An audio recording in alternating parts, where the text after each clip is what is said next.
Hello everybody, I am the Wandering NPC. Welcome back to another retro review. Today, I am looking back at another game from my childhood. As far as cartoons go, very few of them actually stand the test of time.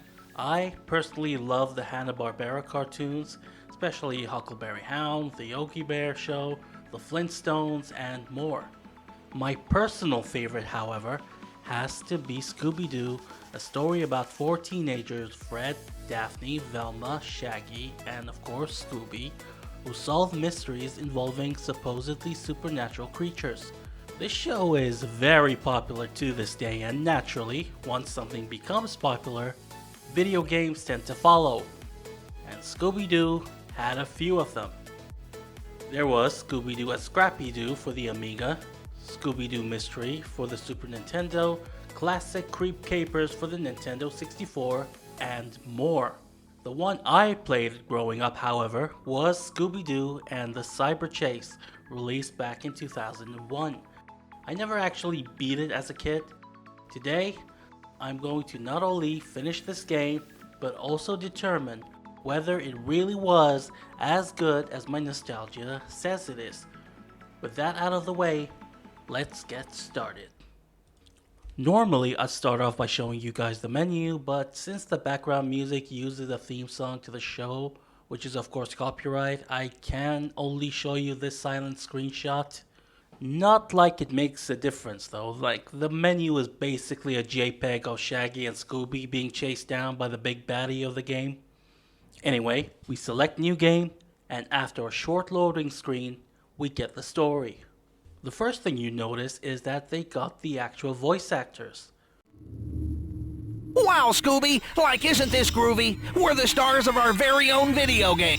Yeah, groovy. The game starts off by breaking the fourth wall immediately, and then it suddenly gets dark, and we are introduced to the main antagonist in this game, the Phantom Virus. You'll never get past the monsters I've unleashed. Rikes! Monsters! I'm with you, Scoob! Like, let's get out of here! You can run, but you'll never escape. This is my game now. Why does he do that? Nobody knows, he just does. He disappears, then Daphne, Velma, and Fred come from out of nowhere. On a side note, the graphics don't actually look that bad for a PS1 game. I kinda like it. Anyway, the Phantom Virus spreads, virus throughout the game, and you have to stop him. Then Fred says, Daphne, you and I will go look for a trap. Velma, you stay here and try to determine the exact location of this Phantom Virus. Scooby, Shaggy, you guys go into the game itself. If you find the virus, get it to follow you back here so we can catch him. And then proceeds to do absolutely nothing. He says he's gonna go look for a trap, but there is basically nothing here. The main aim is to lure the virus back to this place. I gotta be honest, I have no idea if this is the real world or not. Bring him back here so we can capture him. Shaggy and Scooby obviously refuse, and then they do the bit from the show where they are blackmailed with Scooby Snacks until they both agree. Some of you may be thinking, wait, this isn't a retro game. Well, let's ask Daphne what she thinks. This must be a one-player game. How retro. Thanks for backing me up, Daphne. What do you think, Fred? Seems like it's working again. Psych! Trick question. No one cares what you think, Fred. As for the game, it's divided into 7 worlds, each of which has 2 levels and a boss fight. You enter the first world, which is Japan, and are immediately in contact with Velma through a device that reminds me of the communicator from Kim Possible. Hey Shaggy, Draken is causing trouble again. Could we borrow 1% of your power? Through this device, your friends contact you and give you advice, some of which is useful, and the rest of it, not so much. In this level, you learn the basics. You control Scooby, along with Shaggy and other levels with a D-pad instead of the analog stick, which was very common for a lot of games back then. You pick up Scooby Snacks as collectibles. Picking up multiple in a row will give you extra as a bonus. Collect 100 of them, you get an extra life. You learn to jump, collect pies which act as projectiles against enemies, and use a jump and bounce motion to break boxes. Throw pies at static guards, collect burgers to gain health back if you get hurt. Jeg vil litt hamburger. The level is simple enough. Just move forward, throw pies at your enemies, collect Scooby Snacks on your way, grab the dog tag for checkpoints. The jumping feels a bit heavy, but it's nothing too terrible at this point. You dodge ninja shurikens, throw pies at them before they disappear. Some enemies are absolutely pathetic and just stand there while you throw pies at them. Keep going forward, grab an extra life, double jump past the stream, get past the sumo wrestlers, grab the box of Scooby Snacks and warp out of there. All in all, a very simple first level. Next is level 2. It's pretty much more of the same, except this time you face a new enemy that looks like Faju from Mulan. Yes, I know this is Japan, not China, but the resemblance is uncanny, okay? You throw pies at more ninjas, who do nothing if you don't approach them. Are we the baddies? Slowly, they throw more kinds of obstacles at you, like these spears protruding from the walls, but you can just crawl under them with no issues. By the way, if you hold on to the pie throwing button, Scooby or Shaggy does a wind up that lets you throw it further, but I didn't use it that much. I did run out of pies in this level and had to work my way around a sumo wrestler and a karate guy. I also worked my way past a fire breathing ninja and a few other enemies, but I made it to the end with little problem.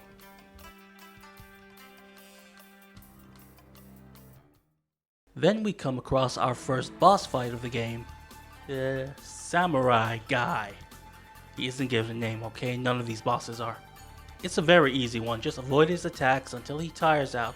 When the game tells you to, throw a pie at him. Do this 3 times, you win, piece of pie. Not really much to say here, so let's just move on. In the next world, we take control of Shaggy in ancient Rome, and this is where the difficulty ramps up a bit, but not necessarily for the right reasons. This is where we start seeing your classic floating platforms, and this is where the jumping exposes itself. I don't know if you can tell from the footage, but the jump feels really heavy and yet really floaty at the same time. I mean, look at this, I died on the first jump multiple times. I am not an amateur by any means when it comes to platformers, I absolutely love them. But for whatever reason, the jumping here is so bad. Eventually I start getting used to it, or so I thought. I'll get to that later. Anyway, next you walk on some aqueducts while dodging bones thrown at you by enemy skeleton warriors. It's a little awkward to control, but nothing too bad so far. Never mind. You can throw pies at them to get rid of them and move on to the next platforming section, which isn't too bad honestly if you can utilize the double jump effectively. You get to a part where 2 enemies are standing guard and you have to time your movement to get past them. Pies are ineffective against them due to their shield, so don't bother wasting them. Although I did end up wasting multiple on this enemy that I just couldn't figure out. Get past the next enemy, do some more platforming. It starts off well enough with some simple jumps. Friends, Romans, and gladiators, lend me your bones. Get it? That's right, Shaggy knows Shakespeare. Or should I say, Shakespeare? We go on for a bit and slowly some of the game's problems become more apparent. For starters, due to the camera angle, some jumps are a bit difficult to determine, especially due to how difficult depth perception can be. Also, whenever you get hit, you end up sliding back for a second or so, and this can be more than enough to cause you to fall into a hole and lose a life. I died a few times in this area but got through it. We eventually come across a chase sequence with a skeleton gladiator. It's actually really easy because it keeps stopping after hitting the columns which are on the side, meaning it's next to impossible for you to actually run into them. Keep going down until you get stuck between 2 columns, just move forward until you reach the Scooby Snacks and finish this level. In the next level, you are inside the Colosseum. It starts off with you having to work your way past through the same enemy guards from the previous level, and then you move down an empty corridor. Get past the guard, simple jump, grab the checkpoint, and continue going forward.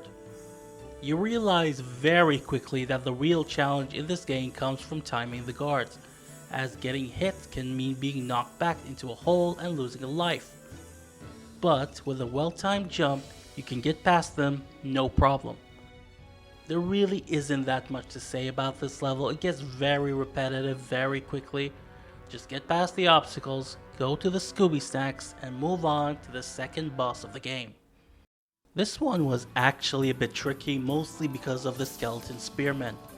I could never figure out an effective way to dodge all their attacks, but once you do, a lion comes out, dodge its attacks until it gets tired, hit him 3 times with a pie. Are you not entertained? This one was actually very close because in the final phase, they actually throw all their spears at you at once, which caught me off guard and brought me down to my last life. Luckily, I avoided the lion's attacks and hit him for the 3rd time to win, and then I almost got hit by a surprise attack, but luckily I reacted just in time. Took me a couple of times, but it wasn't too bad. The next level is a cool one. Literally, you control Shaggy again and start off by timing your run past rolling polar bears. You have no idea how difficult that was to say, by the way. You throw a pie at a baby seal, go past moving walls, slip and slide, avoid icicles, continue moving forward till you dodge puffins that are flying at you. Unfortunately, there isn't that much to say here, which seems to be a theme in some of the levels in this game. Later you will learn that not having much to say is actually a good thing because it means there isn't much going wrong either. Just get past the obstacles in the game, go towards the end, grab the Scooby Snacks, and move on to the second level in this world. Next is a sledding level, and I have no idea what to expect. What do you think, Velma? Watch out for penguins. This level has the worst controls I think I have ever experienced. First of all, these are the biggest penguins I've ever seen, and yet dodging them isn't that hard. However, actually moving the sled left to right and vice versa is actually really difficult for some reason. For some reason, the sled keeps moving to the far right or far left. It's very difficult to keep it in the center of the ramp. This is a very short level, just go to the end while dodging the penguins and keeping yourself in bounds whenever necessary. I did lose a life at this one part because I couldn't control the sled, but other than that, it was a very straightforward and a very short level. Next is the boss fight, which happens to be the Phantom Virus himself on a polar bear. What made this level difficult this time was the ice physics. You can just barely control Shaggy here. The slippery floor makes aiming the pies a little tricky. The second phase, where the bear spins at you, is where things get infuriating because I just could not figure out how to consistently dodge this attack. It felt like complete luck when I did it, which wasn't very often, and I did lose a life in this fight. But once I dumb lucked my way past his attacks, I hit him with another pie to take him to phase 3, where he started throwing giant snowballs at me. Luckily, this was much easier than the second phase. I just dodged them, hit him with the last pie, and won. We control Scooby once again, this time in a prehistoric jungle. This is a short level lasting just about 4 minutes or so. I actually like the aesthetics of this level, but it's not that much different from the other ones.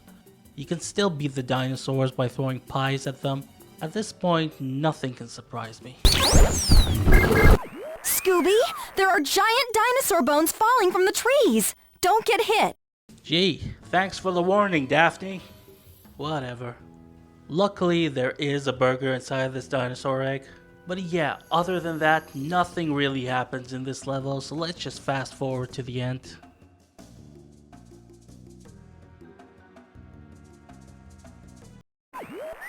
The Phantom Virus is still out there somewhere, Scooby. Keep looking through this jungle. And remember, watch out for dinosaurs. Honey, I'm home. This level starts off the exact same, but very quickly becomes more challenging as you have to jump on crocs and plesiosaurs to get past water sections. Hang on, is that how they pronounce it? Plesiosaurs, plesiosaurs, plesiosaur. I don't know, let's just move on. What makes this annoying is not just your heavy jump, but also the fact that you can't linger on Plessy as it pushes you off its back. You need to be quick and precise to get past these sections, but also a bit lucky as the last rock can go underwater. It's a bit too much if you ask me, even Crash Bandicoot isn't that strict. You go uphill, dodge some boulders, come across a new kind of enemy, and what makes this different? You cannot beat them with pies and you have to dodge them. It's not too bad though, until we get to that part. Speaking of Crash, remember the road to nowhere and the high road in Crash 1? The devs here decided, hey, let's put that in the game, except make it worse. You need to deal with the heavy jumping combined with the need for accurate pinpoint landing. I died 8 times before figuring out the best strategy to get to the other end and grab the Scooby Snacks to end this level. Next is of course the boss fight of this world, which is, of course, a T-Rex. This one was slightly easier than the previous boss. Just avoid the following lava bombs by looking at its shadow, although it can blend in with the floor sometime. When the T-Rex comes out, dodge its attacks, hit it with a pie, do this 3 times, you win.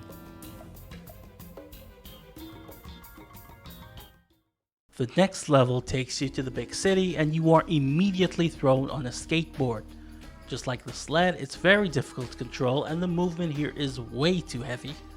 It's very standard, just go downhill, dodge obstacles, which include holes in the ground, barriers, and cars, although the bad controls make some parts infuriating to go through.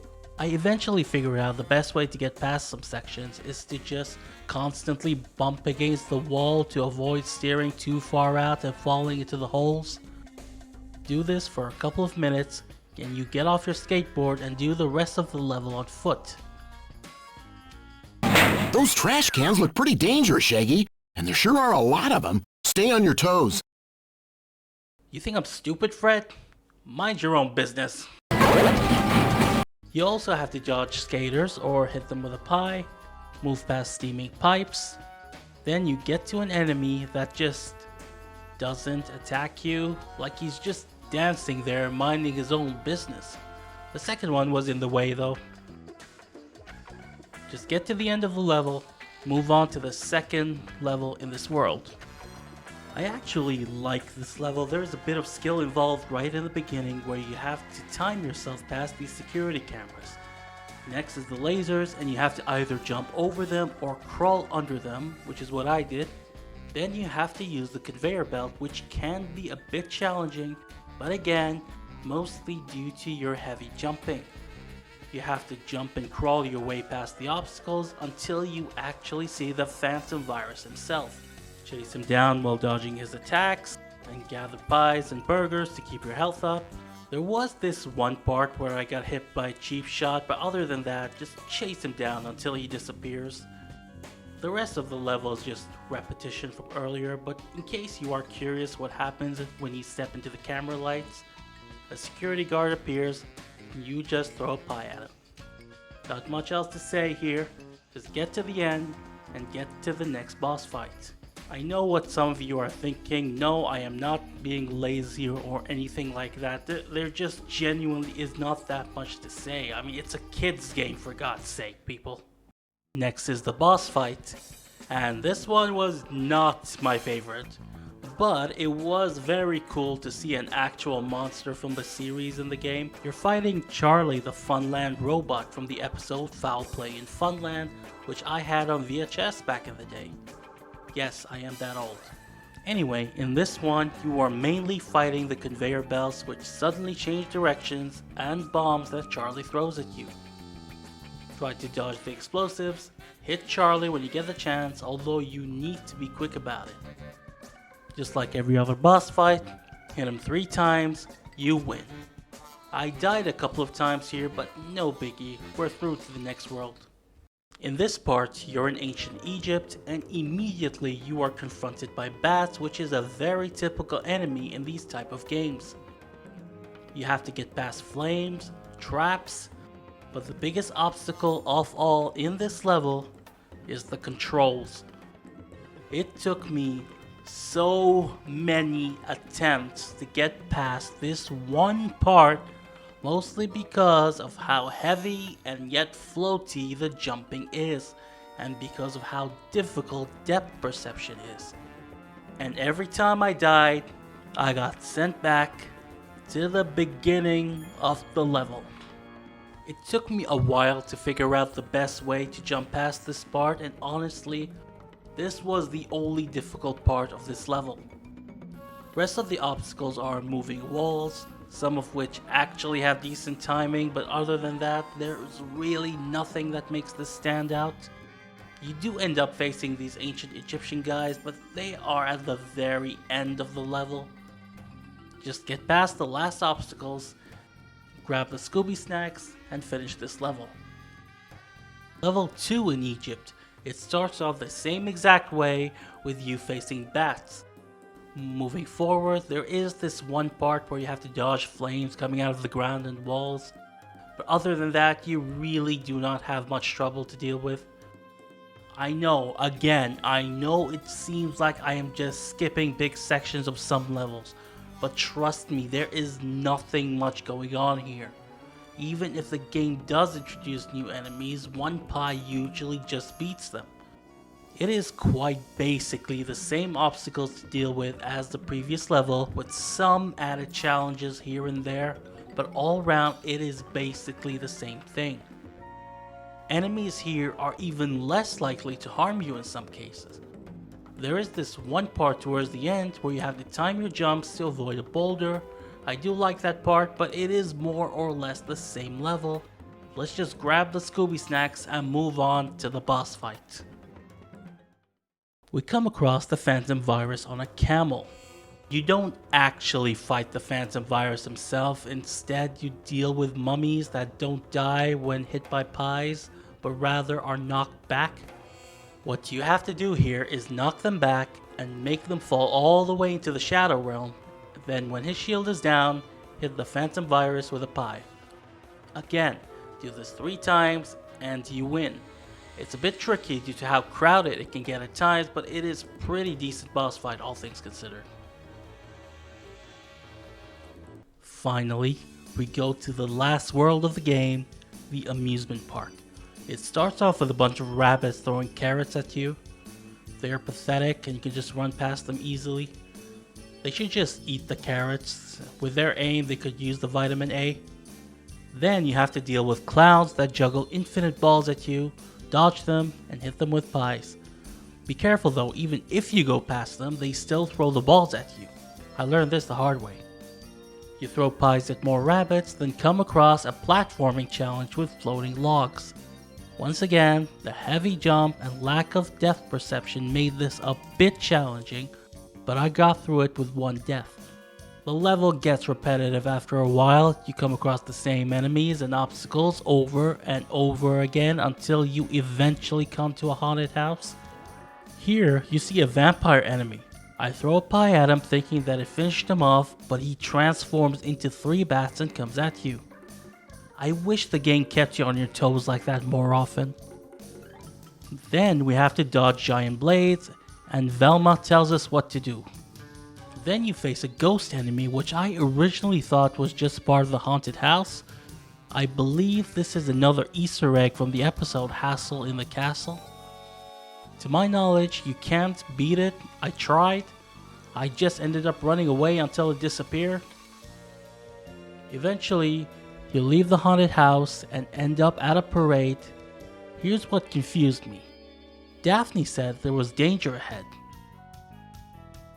I go ahead carefully, beat the clown enemy, and that's it? Where's the danger? Is it the Scooby Snacks?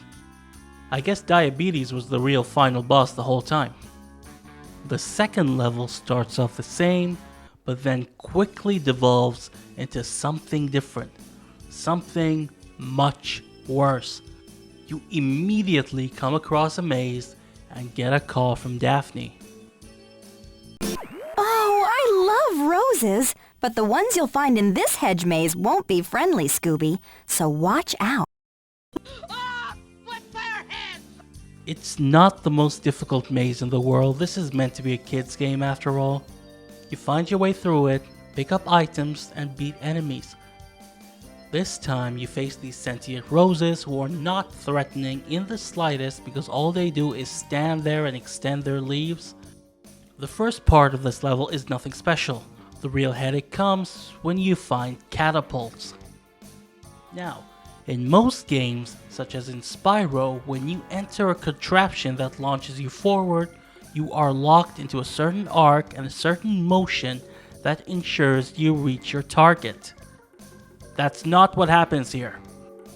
Instead, it acts like a springboard, and if you don't double jump, you drown. A very questionable design choice if you ask me. You have to double jump in some cases to get to the next part of the level. However, there are some parts, such as this one in the castle, where double jumping actually kills you. The issue is, at this point you have become so accustomed to using the double jump that you do it automatically, and you suddenly have to stop yourself from doing so. The level is standard otherwise, standard enemies, standard obstacles. Just get to the end, avoid this knight's attacks and spies don't kill him, grab the Scooby Snacks, and move on to the final boss fight. Of course, the Phantom Virus. This was the worst part of the game, easily, and one of the worst boss fights I have ever done in my life. In the first phase, you have to dodge his attacks, which is almost impossible. He always hits you because you never run fast enough to be able to dodge. I managed to do it with just dumb luck and nothing more. Wait for a chance and throw a pie at him. In the second phase, you start off by dodging lightning, which is very easy as it never comes close to hitting you. But then the nightmare returns. He multiplies into 3, and now you have to magically dodge 3 of them, which was not fun because you face the same issues as phase 1, but 3 times as bad. Pray, dodge, wait for a chance, throw a pie at the right time, and move on to phase 3, which is somehow the worst one yet. He becomes bigger and yet moves just as fast, and this time chases you down. Dodging his attack is next to impossible. I tried this part almost 30 times, 30 times, until I got lucky enough to dodge his attacks, and then I threw one last pie at him to beat him. This was awful. I never want to do this again. What happens when you beat him and he comes out to the real world or virtual world, whatever world we're in? It's still not explained where the hell we are. Fred and Daphne get us a trap, which is just the communicator apparently. Why couldn't we just use this the first time out? Anyway, we trap him and the game ends. So, was this game really as good as I remember? Not really, but it wasn't that bad. Yeah, the game has its issues, but as far as a children's platformer goes, it's alright. At least there is a decent variety in gameplay and not just go from point A to point B. Each level looks and feels different with different enemies and different challenges. It's not going to go down as my favorite game of all time or anything, but it was still a decent trip down memory lane. I don't know if I'll ever get the itch to play this again, but until then, I shall wander on to the next adventure. You know what? No, I'm not satisfied with the game's ending. Let's see who this Phantom Virus really is. My God! No!